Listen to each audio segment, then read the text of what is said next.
everybody, welcome back to Nutrition News on Monday, July 24th. I am Coach Melissa here in the Goddard's Gym at NV Fitness, and today, as part of our Nutrition News segment, we're going to talk about dietary fat.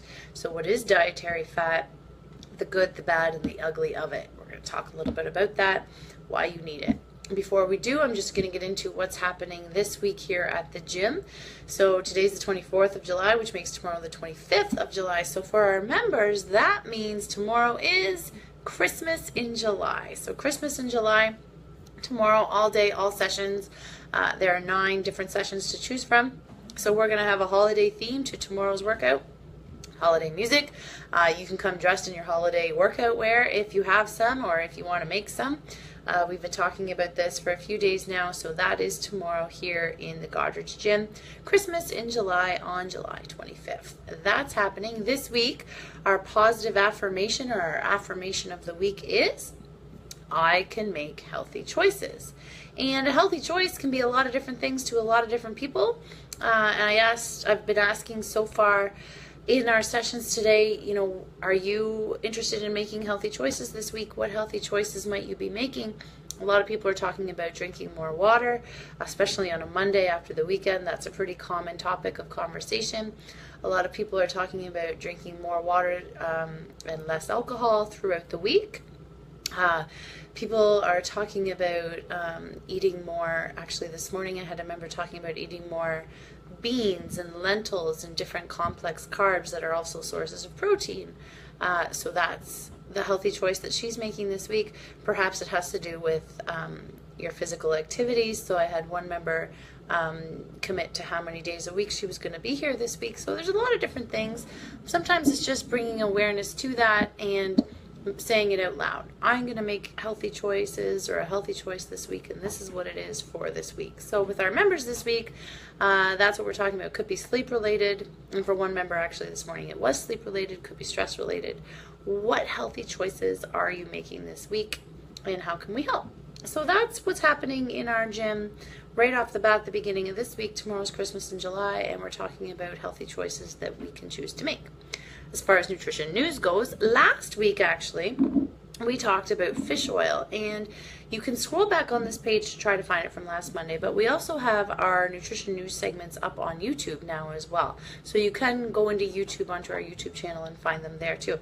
We talked about fish oil, and we have fish oil in the gym, the liquid fish oil, and that's actually my healthy choice that I'm making this week, is reminding myself and making sure that I take my fish oil every day of the week. So I talked a lot about fish oil last week as part of healthy fats.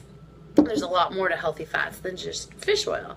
So to review, as far as healthy fat goes, your body needs fat to function properly. It's a good energy source, and it's also a nutrient used in the production of cell membranes, as well as in several different hormone compounds. So these hormone compounds help to regulate your blood pressure, your heart rate, your blood, how well your blood vessels work, blood clotting, and the nervous system. So healthy fat plays a role fats play a role in how well your body does or doesn't do that. Dietary fat has different vitamins in it, vitamins A, D, E, and K. So it carries those vitamins from your food to the different systems of your body. So this means that fat must be present to absorb these vitamins into the body. Your body doesn't make those vitamins. It has to get it from food, okay? So fat helps to maintain other things like healthy hair and skin. It helps protect your organs. It helps keep your body insulated. And I know some of you are probably snickering right now, but it does. It helps to keep your body insulated. And it also helps to provide a sense of fullness after meals. So there's different types of fats, and each of them play a different role in the body. So let's talk about the differences between these healthy fats, first of all, as well as the best food sources to find them in. So I'm going to talk about three healthy fats that you may have heard of before but didn't quite understand. The first is monounsaturated fats. Okay, so monounsaturated fats, they remain liquid at room temperature, but they may start to solidify in the refrigerator. Foods high in this type of fat are things like olives, olive, peanut, and canola oils. Okay, so those different types of oils. Avocados and most nuts also have high amounts of monounsaturated fat. And then there's also polyunsaturated fats. So polyunsaturated fats are usually liquid at room temperature and in the refrigerator. Foods high in this type of fat, polyunsaturated fat, include vegetable oils. So like safflower oil, vegetable oil, corn oil, sunflower oil, soy and cottonseed, different oils. And then a third type of healthy fat is your omega-3 fatty acids. So these are polyunsaturated fats that are often found mostly in seafood.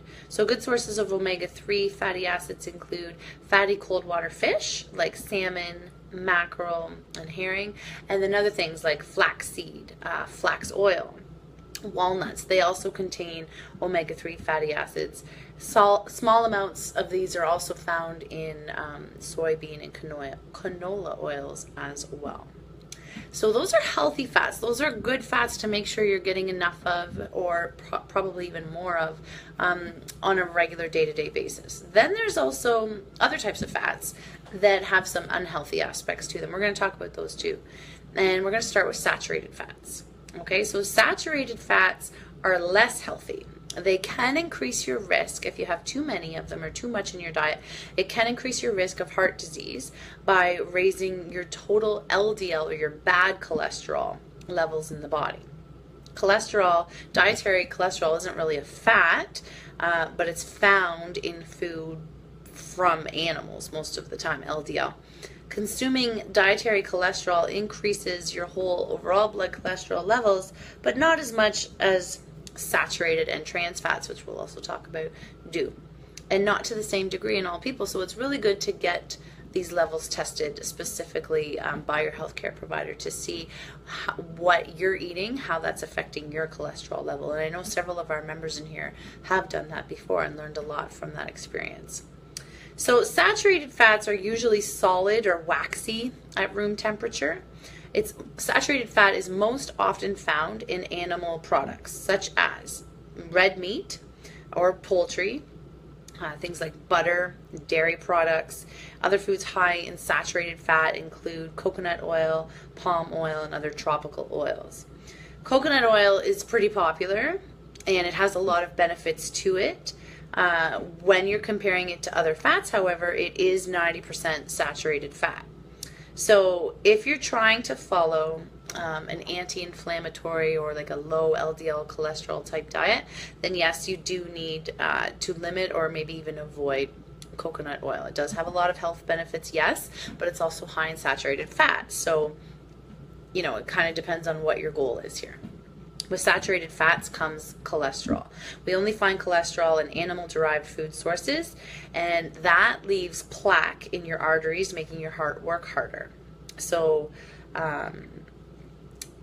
it's a good idea to have your cholesterol tested. I'm not saying to avoid animal products. That's not what I'm promoting here. What I'm promoting is a balance between the different types of fats, and to make sure you know what your cholesterol levels are and what is best for your body. Then there's trans fats. Okay, so trans fats, also referred to as trans fatty acids, come from adding hydrogen to vegetable oils through a process called hydrogenation. This makes fat more solid, less likely to spoil. So hydrogenated fat is a common ingredient in commercially baked goods like crackers, cookies, cakes, in fried foods, and things like donuts and French fries, shortening, margarine. Some margarines, look at the labels, but some margarines are high in trans fat. Food manufacturers are required to list the trans fat content on their nutrition labels. However, amounts less than 0.5 grams per serving can be listed as 0 grams of trans fat on the food label. So always read your ingredient. If you're buying these products, read the ingredients, read the nutrition labels, and remember that food companies are allowed to round down. Okay, so if you look at different items, different labels, it may say 0 grams of trans fats, but in the ingredient list, it may say something like fully hydrogenated oils.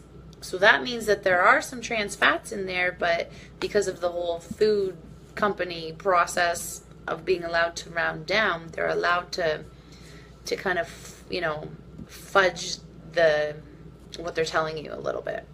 Okay, so a better choice may be in your best interest. So looking to make sure it doesn't say fully hydrogenated oils, because trans fats, there's really nothing good about trans fats. Trans fats do nothing good for your body. What they are good for is a company's bottom line, okay, financially. That's really all that they are. Trans fats increase your risk of all different lifestyle related illnesses, diseases, disorders, including cancer. So avoiding trans fats as much as possible is something to certainly start working towards if you haven't already, and reading your nutrition labels. Is there trans fat in this? How much? Is there fully hydrogenated oils in this? Remember, food companies are allowed to round down. If it's 0.5 grams or less per serving, then they don't have to include it at all. They can say that there's no trans fat. So that's a really important takeaway. I hope that you do from this nutrition news segment. Okay.